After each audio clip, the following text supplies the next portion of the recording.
subject geography. Okay, so as I told you yesterday that as far as concerned about the current syllabus in our subject geography, all the chapters are very easy. Easy in a sense that there is nothing which is technical difficult, and I need to make you understand with a very, we can say, na, in a different manner. Okay, so basically the chapters in geography are straightforward. These are only just a information. Okay, so if you do the reading of the chapters only, then it is more than sufficient. ठीक है, यदि आप सिर्फ इन chapters की reading कर रहे हैं तो that is more than sufficient. ठीक है, रीडिंग ऑफ द चैप्टर से ही हमारा बहुत कुछ पर्पस रिजॉल्व हो जाता है. इतनी बात आई में. ठीक है, सो आप जैसे जैसे चैप्टर को रीड करेंगे ऑटोमेटिकली आपको समझ में आता चला जाएगा. उसमें बहुत सिरदर्द है नहीं. ठीक है, गॉट इट. सो हम ज्योग्राफी सेक्शन के जितने चैप्टर्स हैं उनको बहुत स्पीडली कंप्लीट करेंगे. दो if you would have any doubt you could raise your questions. Okay, इसके बावजूद आप लोगों को कहीं पर कोई डाउट होता है, कोई दिक्कत है, तो निश्चित रूप से आप अपना क्वेश्चन पूछिए. Okay, and I will clear the doubt over there. Okay, so now I am going to start sharing the screen. Okay, and that is what the PDF of the chapter. Just wait for a minute. Yes, it comes. Okay, so is it visible to all of you? Yes, sir. Yes, sir, it is Sir. visible. Okay, so the text has come. So yesterday we were discussing on the resources classification. That is the classification of resources. Okay, so we have already discussed the classification of resources on the basis of two criteria. The first criteria is on the basis of origin, and the second criteria is what? On the basis of exhaustibility. Okay, the third criteria that we are doing is what? Classification on the basis of ownership.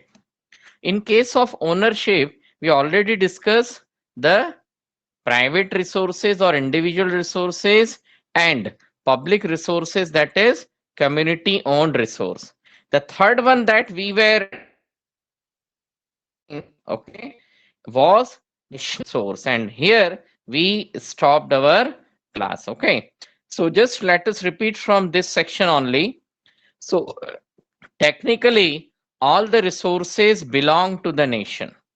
It means according to the constitution it has been written that whatever the resources are there in the country, they are automatically the national resource.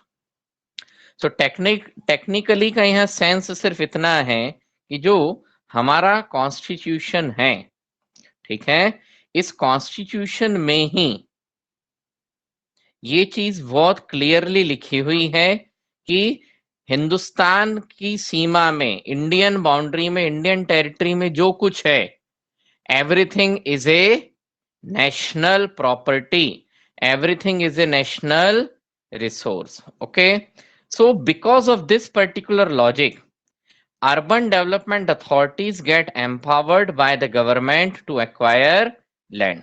इस particular logic के जरिए सरकार को कभी भी देश में कहीं भी किसी प्रकार के डेवलपमेंटल एक्टिविटीज या इंफ्रास्ट्रक्चर एस्टेब्लिशमेंट की जरूरत पड़ती है तो गवर्नमेंट क्या कर सकती है?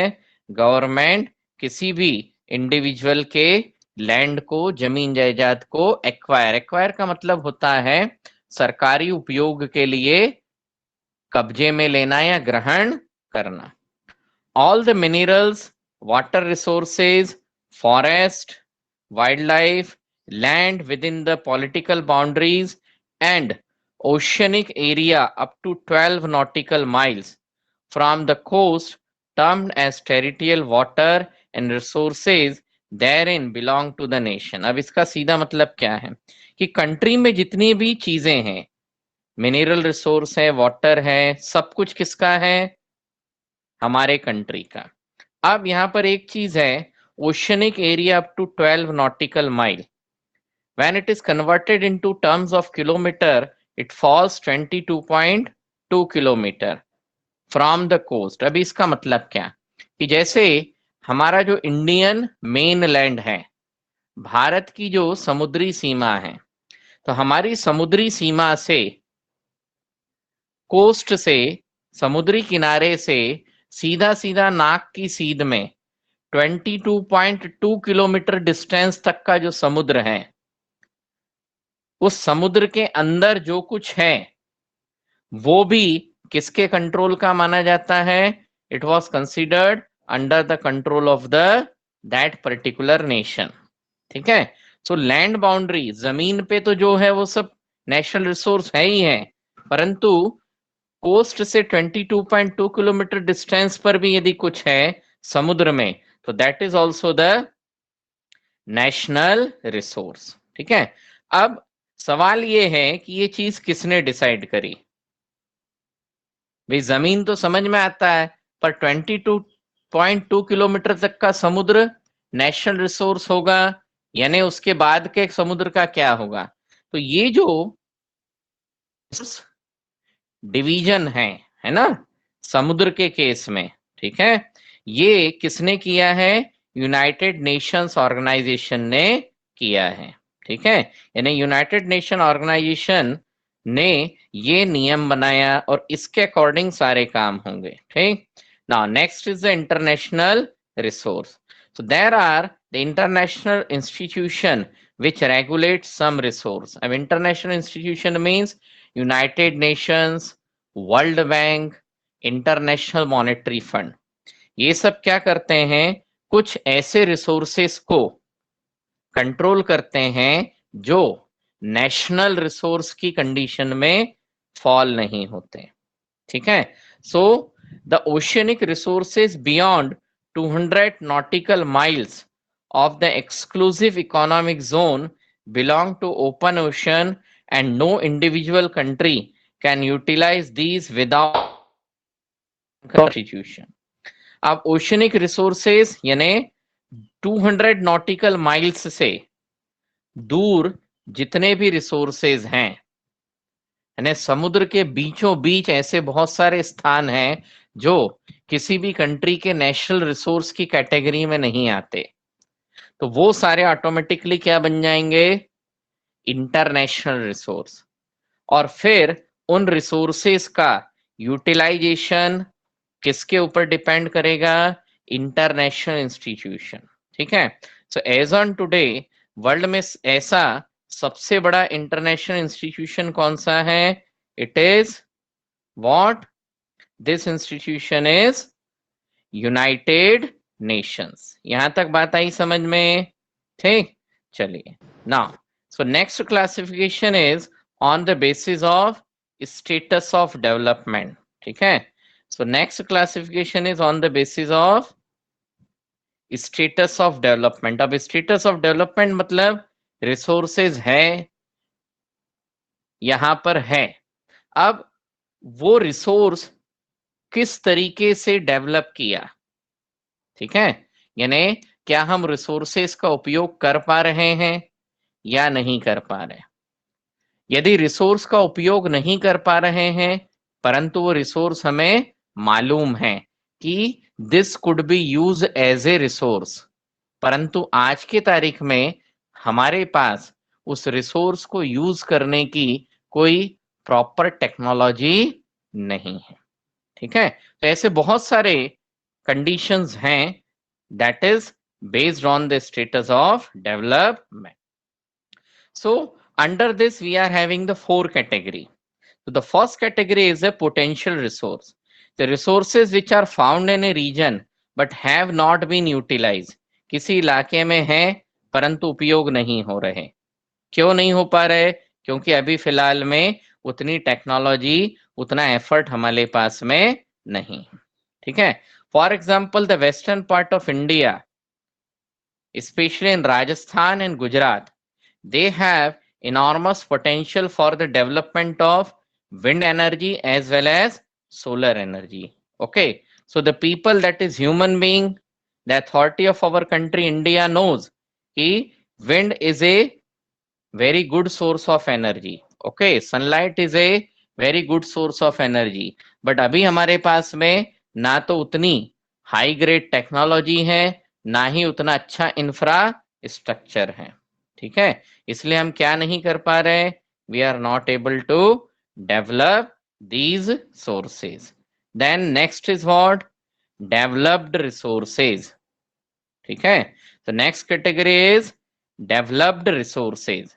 So resources which are surveyed and their quality and quantity have been determined for utilization. The development of resources depends on technology and level of their feasibility. So developed resources मतलब ऐसे resources जिन्हें properly सर्वे कर लिया गया, उनकी quality भी मालूम है, क्वांटिटी भी मालूम है, और हमारे पास सफिशिएंट टेक्नोलॉजी है. तो हम अभी फिलहाल में उन रिसोर्सेस को क्या कर रहे हैं, अपनी जरूरत के हिसाब से प्रॉपरली यूज कर रहे हैं. ठीक है, so these type of resources are developed resources. Then stock. So materials in the environment which have the potential to satisfy human need, but human being do not have appropriate technology to access these. Environment में है, हमें मालूम भी है कि this could be a very good resource, but problem क्या है, अभी हमारे पास उस तक पहुंचने की प्रॉपर टेक्नोलॉजी नहीं है. ठीक है, so these are called as what,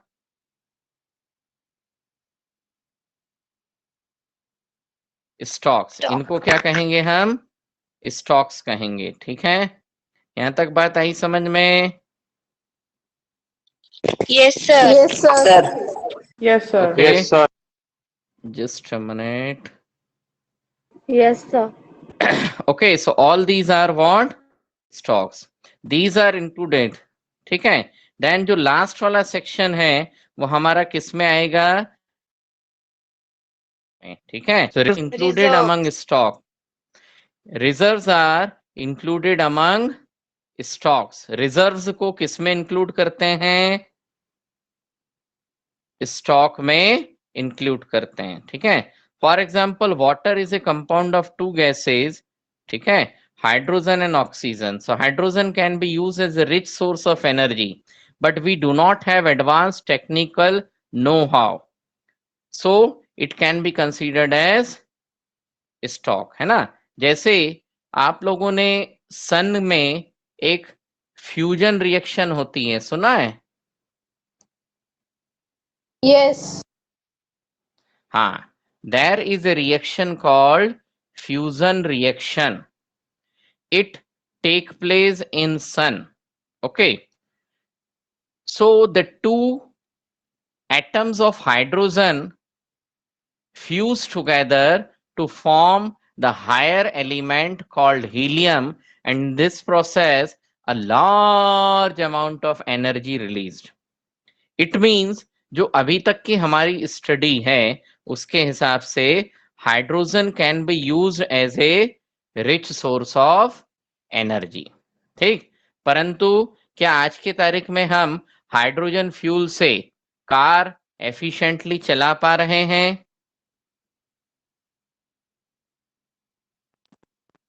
no, है ना.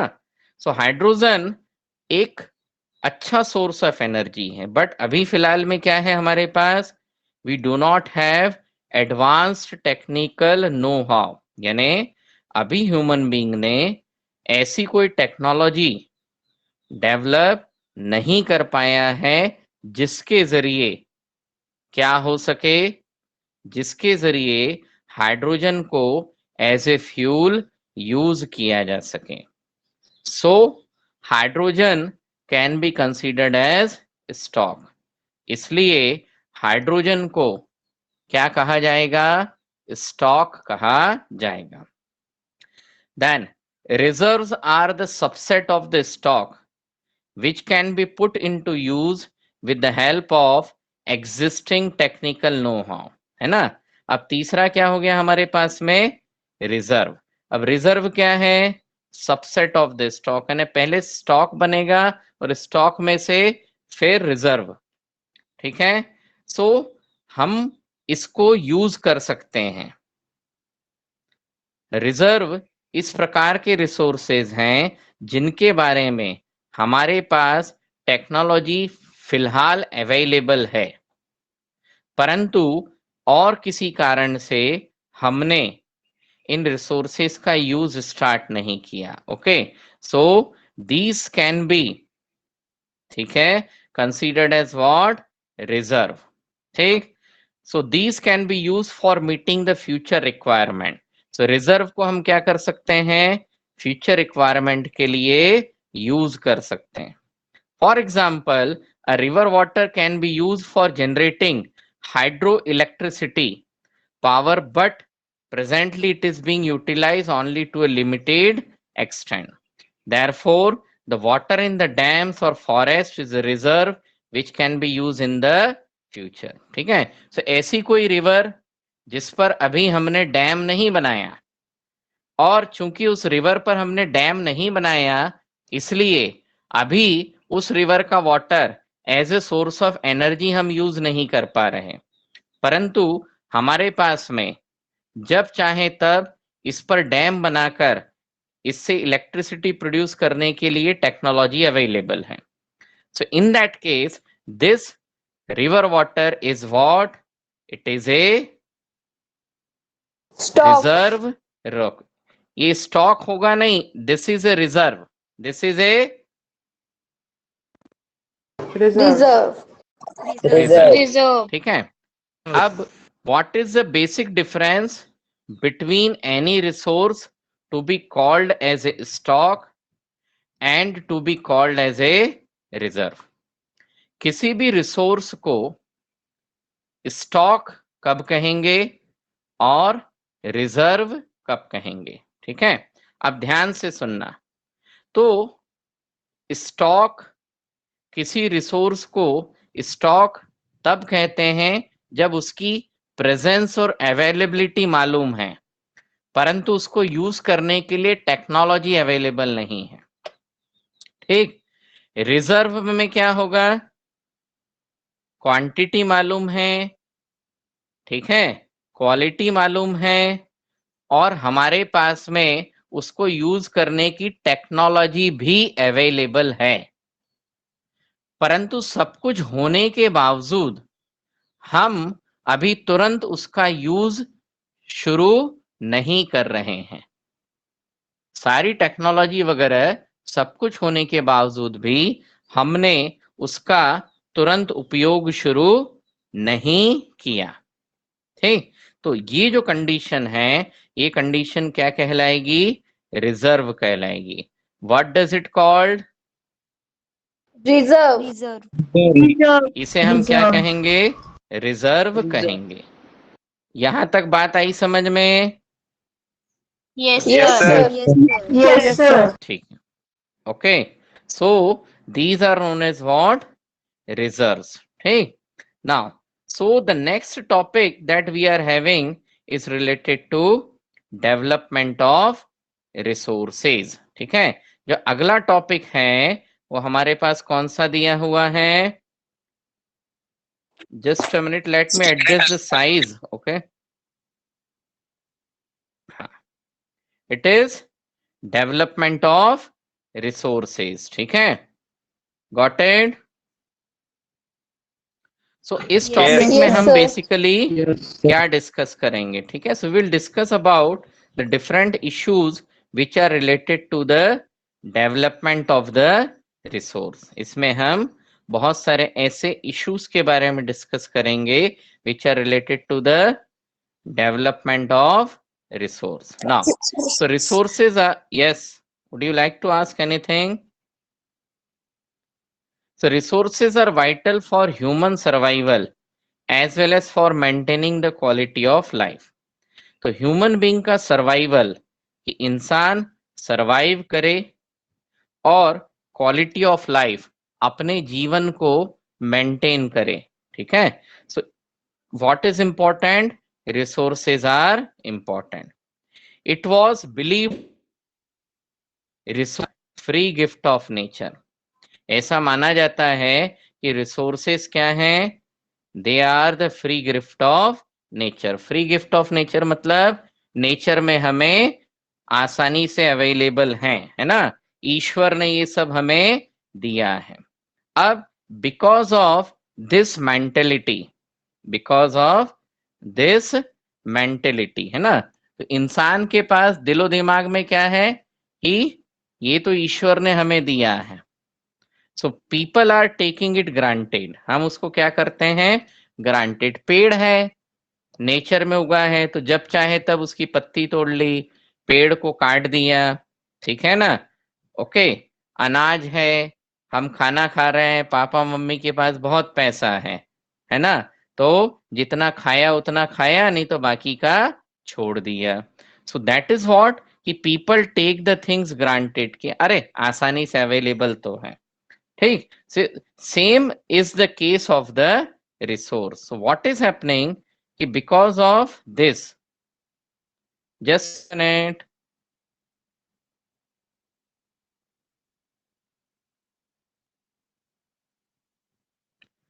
okay, so it was believed that resources are free gift of nature. As a result, human being used them indiscriminately, and this has led to the following major problem. So human being ये मान रहा है कि resources are the free gift of nature. Resources nature का free gift है. Human beings use them indiscriminately. Human being इन resources को अंधाधुन तरीके से यूज कर रहा है, and this has led to the following major problem. इसके कारण क्या हो रही हैं? बहुत सारी समस्याएं हो रही हैं। तो रिसोर्सेस का इनडिस्क्रिमिनेट यूज होने के कारण, okay, number of problems are there. So what are the problems? ठीक। सो पहली जो कंडीशन है वो क्या है? Depletion of resource. सबसे बड़ी समस्या क्या आ रही है? Depletion of resource. Depletion of resource means resources धीरे धीरे क्या हो रहे हैं? कम हो रहे हैं, समाप्त हो रहे हैं। So the first problem is a depletion of resources for satisfying the greed of a few individual. किसके कारण? क्योंकि कुछ लोगों की जरूरतें इतनी ज्यादा है कि they are using the resources without thinking for conservation, ठीक। The next is what? accumulation of resources in few hands, which in turn divided the society into two segments, haves or have not. Haves or have not means rich and poor. तो जो second condition है वो क्या बन रही है? accumulation of resources in few hands, which in turn divided the society into two segments. तो resources क्या हो रहे हैं? कुछ लोगों के हाथों के कब्जे में जा रहे हैं, है ना। यानी रिच लोगों को, the rich people of the society have more access to the resources with comparison to the poor people, ठीक है। तो जो अमीर लोग हैं उनको रिसोर्सेज ज्यादा मिल रहे हैं और गरीबों को रिसोर्सेज कम अवेलेबल है, ठीक है। Then the third problem is what? Indiscriminate exploitation of resources has led to global ecological crises such as global warming, ozone layer depletion, environmental pollution and land degradation, ठीक है। सो रिसोर्सेस का क्या हो रहा है? इनडिस्क्रिमिनेट एक्सप्लॉयटेशन हो रहा है। It led to global ecological crises such as global warming, ozone layer depletion, environmental pollution and land degradation, ठीक है। So these are the three major problem. अभी इस सेक्शन को मैंने इसलिए थोड़ा सा जोर दे करके पढ़ाया because in the last year board examinations, okay, board exams के जो पुराने क्वेश्चन पेपर्स हैं उसमें इस पैराग्राफ के बेस पर number of times question was asked. ठीक है, एक ऐसा सेंटेंस दे दिया जाएगा कि indiscriminate use of resources has led to the depletion of resources in the world, explain it. So you have to write these 3 points. ठीक है, इसको लेकर के क्वेश्चन रहेगा, आपको नोट्स दूंगा मैं। इतनी बात आई समझ में? Yes, sir. Yes, sir. Okay, so ये वाला जो पैराग्राफ है, इस पैराग्राफ को बहुत अच्छे से लर्न कर लेना। Is it clear? Yes, sir. Yes, sir. Yes, sir. Where is, okay, Saurav Vadaskar, Saurav Vadaskar, say yes. Riddhi Buradkar, are you present? Riddhi Buradkar, Riddhi Buradkar, Rakshit Berad, Shruti Aglave. Yes, sir. Okay, please see, is the Rakshit Berad is available in the present list? No, sir. No, sir. He is absent. And where No, is sir, Saurav he is Vadaskar? absent. Saurav Vadaskar. He is also absent, sir. ठीक है, okay, thank you. So we'll continue it. So an equitable distribution of resources has become essential for a sustained quality of life and global peace. इसलिए ये जरूरी है कि equitable distribution of resource.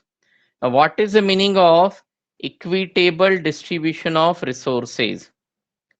Equitable distribution of resources मतलब resources को equally, एक समान रूप से क्या करें? डिस्ट्रीब्यूट करें।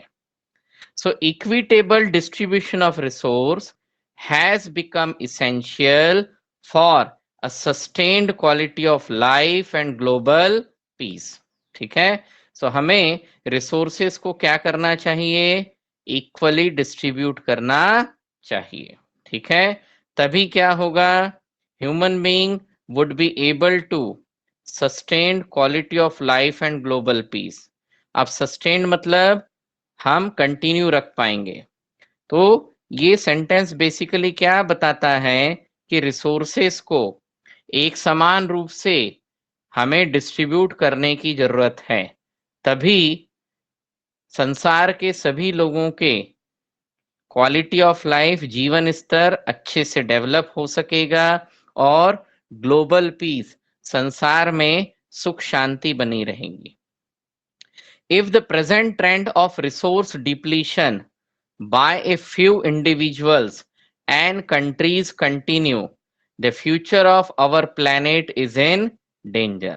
तो यदि इसी तरीके से रिसोर्स डिप्लीशन होता रहा, है ना, कि कुछ इंडिविजुअल्स, कुछ अमीर लोग रिसोर्सेस को यूज कर रहे हैं, कुछ अमीर कंट्रीज रिसोर्सेस का काफी ज्यादा यूज कर रही हैं, remaining don't have access to the resource, then what happens? The future of our planet is in danger. यदि ऐसा हुआ तो हमारे प्लेनेट का भविष्य खतरे में है।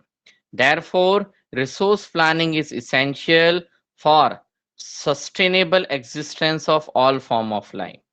इसीलिए वर्ल्ड लेवल पर इस बात को डिस्कस किया गया कि क्या किया जाना जरूरी है? रिसोर्स प्लानिंग किया जाना जरूरी है। Okay, so resource planning is essential for sustainable existence of all form of life. ठीक है, यानी क्या करना है? इस तरीके से डेवलपमेंट करना है कि वो क्या हो? सस्टेनेबल हो। ठीक है, so we have been given with a definition of sustainable development, ठीक है।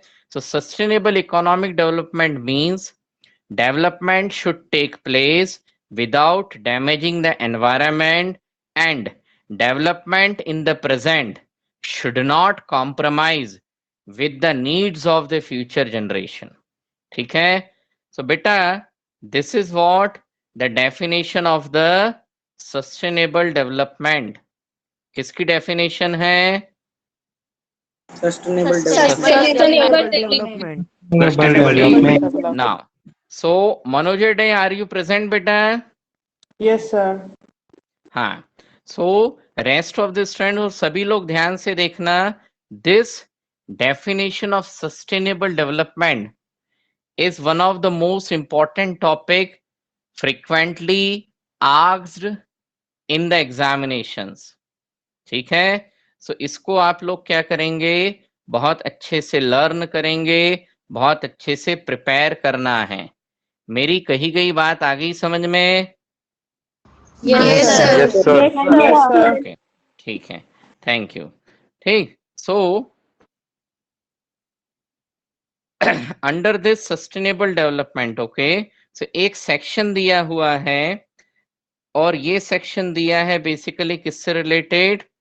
There was an earth summit took place in city in Brazil, Brazil का एक शहर है, the name of the city is Rio de Janeiro.